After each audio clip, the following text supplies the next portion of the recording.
안녕하세요. 방송을 시작합니다. 말을 안 하다 하니까 목이 메이네요. 예, 좀 전에 대학에서 뒷 배경, 조선대를 배경으로 낭독을 했습니다. 그런데 거기 각각 교수님께서 여기서 이렇게 하지 마시고 방송 세트 다 준비되어 있으니까 방송 세트 준비되어 있으니 방송을 해보라고 하시더라고요. 판도 있고 카메라도 있고 다 있다고 합니다. 핸드폰으로 하지 마시고, 그리고 더 해서 학교에다 올리시고, 그런 방법을 가르쳐 주셔서 아까 방송을 중지하게 됐습니다. 하다 보니 우리 황금돌 님께서 움직이라고 그랬는데 움직이니까 새로운 일들이 많이 벌어집니다. 어쨌든 유교의 죽음에 대한 유교는 공자를 거쳐서 맹자, 그리고 성리학까지 이어지고 있습니다. 이제 맹자까지 보았고요. 맹자 다음에 성리학적 이해를 살펴보도록 하겠습니다. 1시 반에 수업인데 그 전까지 방송을 하다가 한 25분 정도의 방송을 끝내고 마무리하고 강의로 들어가겠습니다. 이제 오늘 마지막 종강하는 날입니다. 다다음 주에 시험 보고요. 기말고사. 모든 학생들 한 학기 동안 공부하시려고 고생하셨습니다. 네, 수고하셨고요. 기말고사 잘 보시기 바랍니다. 모두들 화이팅 합시다. 모두들 화이팅 하겠습니다. 네. 좋아요, 구독을 많이 눌러주셔서 방송하는 보람이 있습니다. 네. 더 좋은 방송, 더 깨끗한 방송, 더 희망적인 방송, 더 위로가 되는 방송, 우아한 방송이 되도록 노력하겠습니다. 많은 분들이 본 방송을 통해서 힘을 얻었으면 좋겠고요. 쉬어 가셨으면 좋겠습니다. 네, 또 배워 가셨으면 좋겠고요. 저도 배우고요. 책을 읽어보니 굉장히 저에게도 유익합니다. 유교에 대한 죽음의 이해. 15일까지 발표니까 준비를 해서 발표하겠다고 메일을 보내야겠습니다.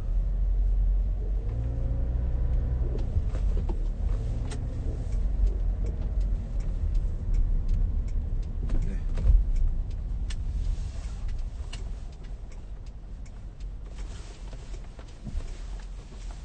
완전히 방송이 거울도 되고요.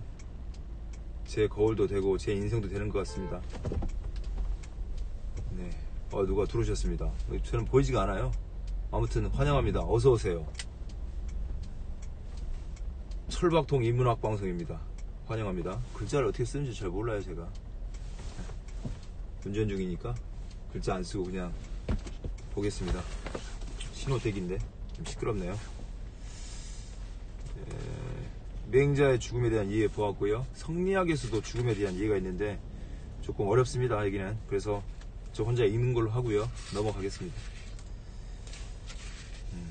기철학, 리철학, 기철학적 죽음의 이해가 있고요. 리철학적 죽음의 이해가 있습니다. 김교빈 교수님께서 써놓은 죽음에 대한 유교의 이해, 논문에서 잘 써놨습니다. 논문 쓰느라 고생하셨을 것 같아요. 제가 읽어봐도 좋습니다. 결론을 넘어가 버리군요.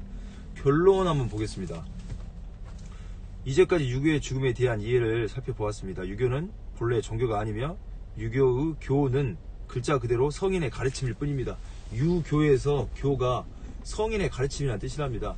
공자의 노에서 논자는 공자와 제자들끼리 논의한 말이랍니다. 어는 공자님의 말씀, 그러니까 공자와 제자가 같이 논의했던 이야기를 써놓은 거, 그리고 그 묻고 답한 거에 대한 답변을 써놓은 게 논어이거든요.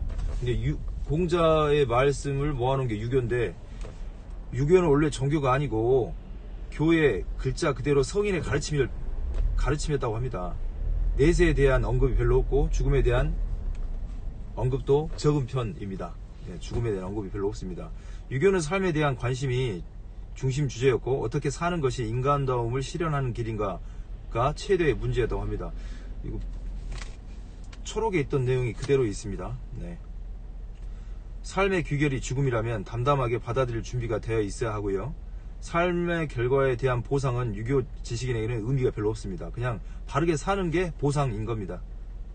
이렇게 살니까 무슨 선물을 주거나 보상을 받기 위해서 잘 사는 게 아니고요. 인간이 인간답게 사는 것이 우리가 신호 지키는 게 무슨 상 받으려고 지키는 건 아니지 않습니까? 내 안전과 남의 안전을 위해서 신호를 지키는 게 마땅히 해야 될 일인 거죠. 유교는 그렇게 생각하는 것 같습니다. 개인의 이해 득실을 지향하고 오로지 옳은 일, 그른 일인지를 모든 판단의 기준으로 삼는 유가는 그렇게 생각한답니다. 유교의 죽음에 대한 이해가 여기서 시작되는 거고요. 삶에 대한 이해가 더 중요하지 죽음에 대한 이해보다는 그렇게 보는 것 같습니다. 그 안에 크게 보면 두 가지 견해가 있다. 하나는 도덕적 실천에 근거한 죽음 이해였고요. 이건 리 중심의 사고에서 본 죽음이고요. 다른 하나는 노장 사상의 영향 속에 성립한 기중심적 사고에서 죽음 이해입니다. 이 죽음이란 기의 흩어짐에 불과합니다. 사람의 몸이 흩어진 것과 불과하는 것 같습니다. 전자의 경우도 죽음을 기의 흩어짐으로 이해하고 하지만 이렇게 보는 것 같습니다. 죽고 사는 이치를 안지 오래여서 내 마음 편하다 라고 서경덕 님께서 말씀하셨나 봅니다. 제자에게. 서경덕의 죽음이란 음에서 양으로 넘어가는 계기로서의 동지와 다를 것 없다 봅니다. 죽음이든 삶이든 귀신이든 그에게 모두가 기가 모였다 사라지는 걸로 보는 것 같습니다. 예, 흩어지는 변화로 봅니다.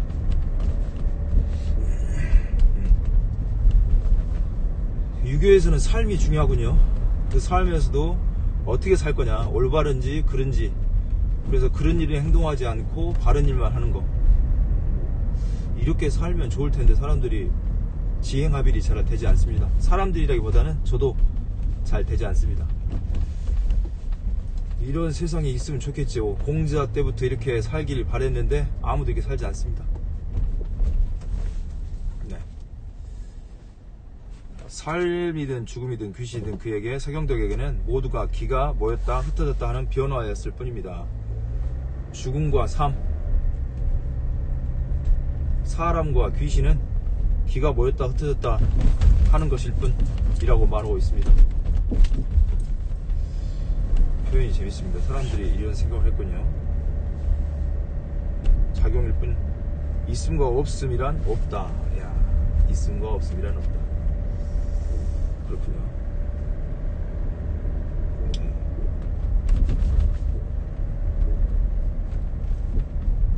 이제는 누가 들어와도 그냥 의식하지 않고 방송을 계속 해야겠습니다. 의식하다가 흐름이 깨지는 것 같습니다. 저도 배우는 거고요.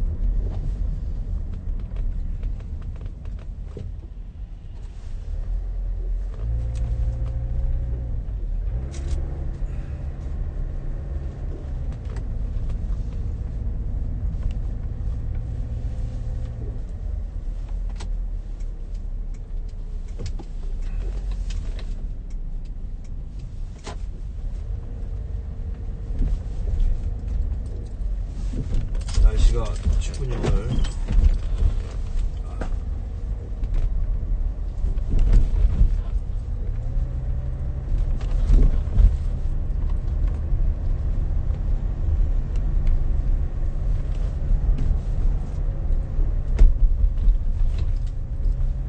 여기 뒷배경이 굉장히 멋있습니다.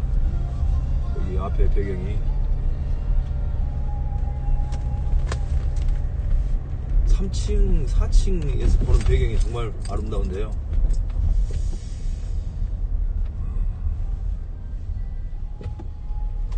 조금 있었군요. 하고 주차할 곳이 없습니다. 돌아 나가야 여기다 되겠습니다. 자, 그리고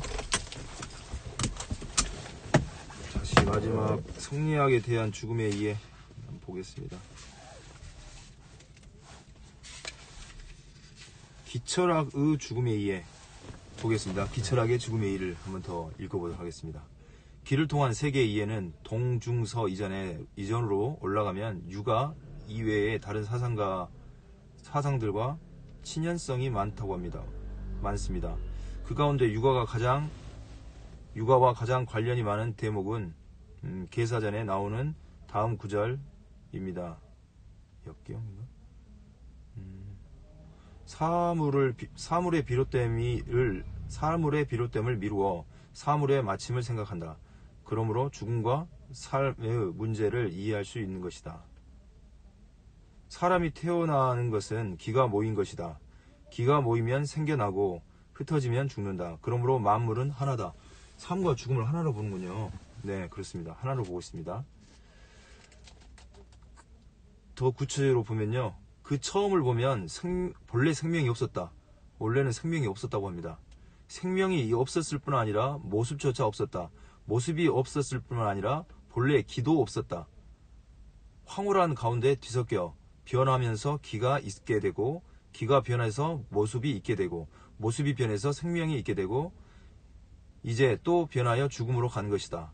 이것은 봄, 여름, 가을, 겨울 네 계절과 더불어 운행한다고 합니다. 거의 자연주의네요. 정말 자연현상 있는 그대로를 말하고 있습니다.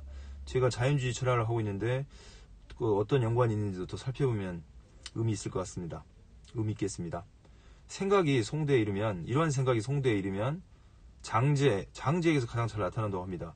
장제는 기의 움직임이라 모였다 흩어졌다를 반복하는 취신작용이며 이라고 말합니다. 취신작용. 저 처음 보는 용어입니다. 그 취신작용을 통해 태허로부터 만물이 생겨나고 나오고 다시 소멸되면 태허로 돌아가는 순환 과정으로 이해했습니다.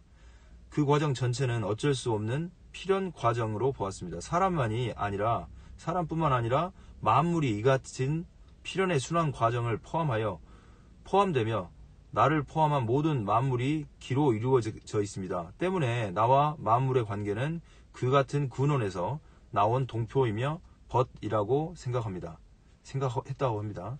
이러한 생각은 삶과 죽음에 대한 이해로 그대로 이어집니다. 모여도 내 몸이고 흩어져도 내 몸이니 죽음이 끝이 아님을 안다면 더불어 성에 대해 말할 수 있습니다. 라고 한 번 더 나가면요. 한 걸음 더 나아가서 살아서는 일에 따르고 죽어서는 편안하다. 삶과 죽음을 하나로 보는 생각. 플라톤하고도 좀 유사합니다. 삶과 죽음을 공유하는 건데 한국의 전통 철학자 가운데 대표적으로 장제와 같은 모습을 보인 학자는 서경덕입니다. 서경덕의 기는 감각이 불가능하지만 태어를 가득 채우고 있는 실제 존재입니다. 시간적 계기마다 변화를 통해 그 모습을 드러낸다고 합니다. 기가 그렇습니다. 서경덕 또한 기의 움직임을 취산으로 이해했습니다. 취산작용. 그 취산의 원리를 기자이로 설명했습니다. 장자의 영향에 이 기자이에 대한 해석한 것은 장자의 영향으로 추정된다고 합니다. 서경덕이 만든 독창적인 개념으로 구체적인 변화의 필연성을 설명하는 용어로 이해됩니다. 기자이. 네. 기를 설명할 때 기자이라고 설명하고 봅니다. 서경덕에게 변화는 정지 상태가 아닌 계속 운동태이며 그 과정에서 역은 그때가 되면 그렇게 드러날 수밖에 없는 시간적 필연성의 계기를 의미합니다. 네. 그래서 서경덕의 죽음이란 음에서 양으로 넘어가는 넘어가는 계기로서의 동지와 다를 것이 없습니다. 죽음이든 삶이든 귀신이든 그에게는 모두 기가 모였다 흩어졌다 한다고 합니다. 그렇게 봅니다. 네, 죽음에 대한 유교의 이해에 이 글을 읽고 이제 서평 하신 분, 평론하신 용어가 생각이 안 나네요, 갑자기. 이거에 대한 읽고 글을 쓰신 분이 있습니다. 김교빈 교수님께서 이 글에서 유교의 독특한 이렇게 사망관, 죽음관을 잘 보여주셨습니다. 유교에서 보자면 죽음은 삶의 연장이며 따라서 죽음의 의미는 그러한 의미를 있게 한 삶에 달려있다고 합니다. 김교빈 교수님은 공자, 맹자를 중심으로 선진 유학의 사생관을 살핍니다. 죽음에 대한 공자의 태도는 두 가지로 요약됩니다. 첫 번째로는 정서적으로 보면 죽음은 슬픔을 의미합니다. 따라서 상을 치를 때도 절차보다 중요한 것이 슬퍼하는 마음이라고 합니다. 정서적으로 또 공자가 강조한 것은 경건성과 삼감이었습니다. 공자에게 죽음이란 인간의 의지나 실천으로는 어찌할 수 없는 영역으로서 운명이나 숙명으로 이해되었습니다. 죽음이란 삶의 자연스러운 결과일 뿐이라고 생각했습니다. 우리는 이성적으로 달관하지 않으면 안 됩니다. 맹자에게 있어서 죽음과 삶의 문제는 명, 성이라는 두 개념, 명과 성이라는 두 개념을 중심으로 설명됩니다. 사람에게는 여러 가지 가능성과 능력도 있지만 동시에 내 의지로 좌우할 수 없는 한계, 즉 명이 있습니다. 명. 죽음이란 우선 명에 속합니다. 한계나 경계는 어떤 것의 본질을 규정해주는 역할도 합니다. 그것을 자각한 사람은 자기의 사명을 세울 수 있습니다. 이렇게 보면 죽음은 오히려 우리의 삶을 규정해주는 것입니다. 맹자는 여기서 적극적인 태도를 권합니다.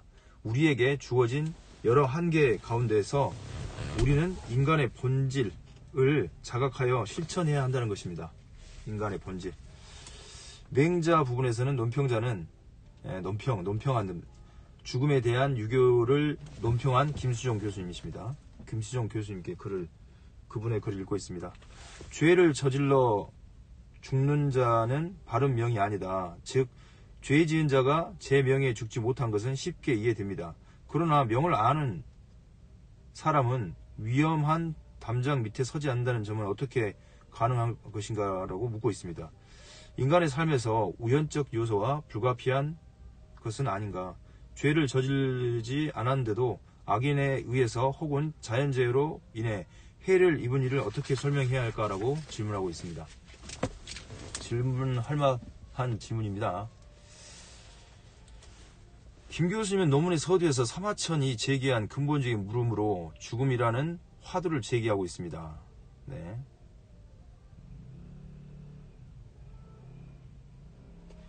죽음은 인간이 넘어설 수 없는 가장 큰 벽입니다. 생과 사를 가르는 이 벽의 너머를 우리는 알 수 없습니다. 그럼에도 불구하고 생을 제대로 설명하기 위해서는 반드시 저 너머의 사망, 사후 세계가 언급되어야 합니다. 사마천이 제기한 위의 문제를 설명하기 위해 인류가 만든 장치는 크게 세 가지로 나뉩니다. 그 중에 가장 일반적인 방법은 사후 세계를 설정함으로써 이승에서 미진한 부분을 저승에서 보상하는 것입니다. 가령 불교의 윤회설을 보자면 이승에서의 선업과 악업은 그대로 사후의 보상을 받음으로써 이 문제가 해결됩니다. 기독교의 천당 지옥설도 사실은 이와 같은 인간의 심리에서 나왔을 것입니다. 칸트에 의하면 도덕이 완전해지기 위해서는 반드시 영원 불멸이 요청됩니다. 그렇죠. 자유, 영원, 신을 요청합니다. 칸트님께서. 위의 모순을 극복할 수 있는 두 번째 방법은 체념과 달관입니다. 김 교수님이 소개한 맹자의 경우가 여기에 해당됩니다. 그에 의하면 리는 이합집산으로 생명이 있게 되고 변하여 죽음으로 가기도 합니다. 추나 추동의 자연의 변화와 함께 하는 것이며 따라서 기뻐할 것도 슬퍼할 것도 없다고 봅니다. 셋째, 유교의 경우 앞에 두 가지 것도 아닙니다. 김 교수님에 따르면 유교에서 죽음의 의미가 있는 것은 그러한 죽음을 잊게 한 삶이 있기 때문이라고 말합니다. 그 죽음을 기억하는 사람들과 그에 따른 역사 기록이 있기 때문입니다. 유교에서는 현실 삶의 공동체적 구조에서 그리고 역사적 평가 속에서 위의 모순이 해결된다고 봅니다. 내가 죽더라도 나의 죽음은 공간적으로는 나와 연관된 공동체의 의미가 연결되며 시간적으로는 역사적 공간 속에서 평가를 받음으로써 의미를 갖게 되는 것입니다. 따라서 악한 삶을 산 사람과 명예로운 삶을 산 사람은 죽은 뒤에 일종의 보상이 각각 이루어지는 셈입니다. 이와 관련하여서 이 논평하시는 경희대 교수님이시네요. 김수종 교수님은 김교빈 교수님께 질문을 합니다. 의병운동이나 전쟁을 통해 죽음을 각오한 실천의 경우는 위에서 세 번째 설명에 잘 들어맞는 것 같다고 봅니다. 네. 김 교수님이 유교에서 죽음의 문제를 삶과의 연관 관련성 속에서도 심도 있게 파악해냈습니다. 그러나 다른 한편 유교에서 죽음의 문제는 제사와 관련한 설명도 필요하지 않을까라고 질문을 하십니다. 삶과 죽음이 기의 이합집산이라면, 그리고 공자의 경우 사후세계를 우리가 알 수 없다고 본다면 왜 제사가 필요합니까? 라고 질문합니다. 제사를 배제한다면 유학은 종교가 아니라 그야말로 하나의 학문에 그치는 게 아닐까요? 역사적으로 말하자면 유교는 국가적 차원에서도 가족적 차원에서도 제사를 중요시 해오지 않았습니까? 이렇게 말합니다. 그렇다면 그 논리적 근거가 무엇입니까? 라고 질문했습니다. 어떻게 답변했는지 궁금합니다. 그 답변은 써져 있지 않습니다. 지금 저는 제75회 보만철학회에서 2006년 겨울 학회 때 죽음에 대한 걸 한내봅니다. 그때 모아놓은 논문들을 제 논문을 쓰기 위해서 읽고 있습니다. 읽고 있는 걸 이렇게 방송으로 보내고 있습니다. 다음은 보고 싶습니다. 안옥성 교수님. 안옥성 교수님이 불교를 전공하셨고 순천대 철학과 교수님이셨습니다. 지금은 이제 이 생에 계시지 않고요. 그분이 쓰신 저도 학부 때 배웠습니다. 이 교수님께. 굉장히 인격적으로 훌륭하신 분으로 기억됩니다. 글도 잘 쓰신 걸로 기억되고 지금 다시 읽어보겠습니다. 안옥성 교수님께서 쓰신 불교에서 보는 삶과 죽음, 생사윤회를 벗어난 삶의 추구. 주제 분류는 불교 철학입니다. 주요어는 삶, 죽음, 윤회, 열반, 팔정도입니다. 네. 이 논문은 초기 불교의 관점에서 생사의 정의, 생사를 보는 시각, 생사 반복의 과정, 생사 반복으로부터의 벗어나는 길에 대해서 살펴보는 논문입니다. 중생의 삶은 감각 기능을 갖춘 오원의 출현과 함께 시작하여 오원에 집착하는 방식으로 이루어집니다. 오원에 대한 집착은 죽음의 순간에도 계속되어 중생은 다음 생을 계속하게 됩니다. 집착, 가래 혹은 업력에 의해 반복되는 삶과 죽음은 고통으로 인식됩니다. 따라서 삶의 목표는 영생이나 불사가 아니라 생사윤회가 반복되는 속박으로부터 벗어나는 것입니다. 해탈을 의미한 것 같습니다. 생사윤회의 속박으로부터 벗어나는 열반에 이르는 왕도로서 팔정도가 제시됩니다. 불교의 이러한 생사관에는 최소한 두 가지 메시지를 함축하고 있습니다. 하나는 죽음뿐만 아니라 삶도 그 극복의 대상이라는 것입니다. 그 극복은 가장 구체적인 수준에서 신, 구, 의를 통한 도덕적 실천, 특히 마음, 의식의 올바른 길들임을 통해서 가능하다고 합니다. 그 둘은 죽음은 두려움이나 회피의 대상이 아니라 영혼이 자유로워질 수 있는 관문이라는 것입니다. 플라톤하고 좀 비슷한 것 같습니다. 죽음의 순간마저도 활용되어야 하며 그 활용 능력은 바로 이 삶을 통해 매 순간 개발된다는 겁니다. 매번 새롭게 태어나는군요. 네. 몇 시나 됐을까요? 17분입니다. 이제 1시 반 수업을 해야 돼서요. 불교에서 보는 삶과 죽음은 여기까지 보겠습니다. 그리고 다음 방송에서 이어서 읽도록 하겠습니다. 자, 그럼 여기까지 하겠습니다. 방송을 시청해 주셔서 감사합니다. 또 뵙겠습니다.